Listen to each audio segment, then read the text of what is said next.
Women's health has been historically under-researched and underfunded, leading to gaps in knowledge and innovation. It wasn't until 1993 that women began to be more widely represented in clinical trials.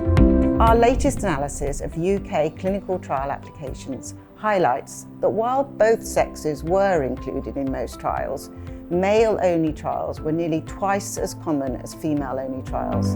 And we also know that certain women are excluded or underrepresented in clinical trials. Women of colour, pregnant, lactating women, and postmenopausal women.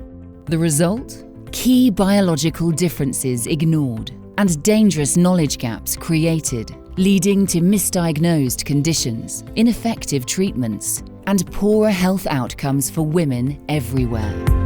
And it's time to change that.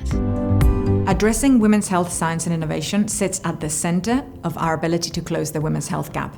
Improving diagnosis, improving treatment will allow us to improve women's health outcomes. Investing in women's health not only improves the quality of life for women, but also presents an opportunity to boost the global economy by over $1 trillion annually by 2040. Healthier women means healthier families, which also means stronger workforce and a healthier economy. There are 5 key transformation levers from a policy perspective that we can act on today to start to improve the landscape for research and innovation for women's health. The first one is that we need to drive innovation, and we need to drive funding to address those diseases that uniquely, disproportionately, or differently affect women.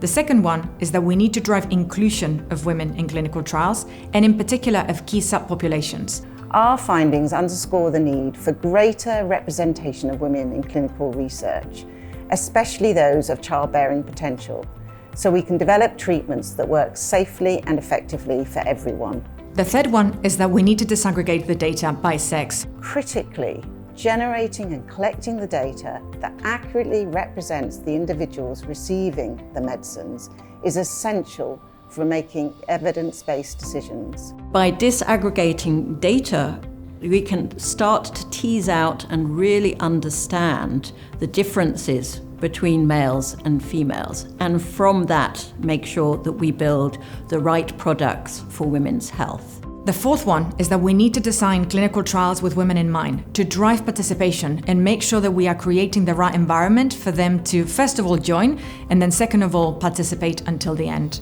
We can start that very simply. We can ask journals to publish disaggregated data.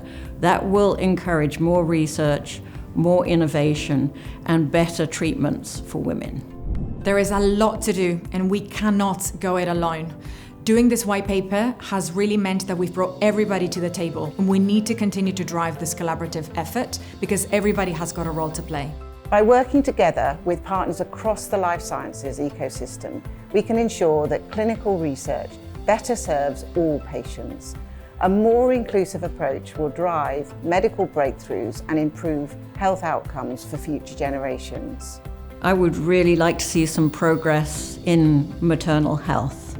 We have the innovative tools and technology to ensure health equity, but we have to move not just with innovation, but access. And women deserve good health. Even though this is an ethical imperative, it's also a scientific imperative. We will drive better science if we work in this way.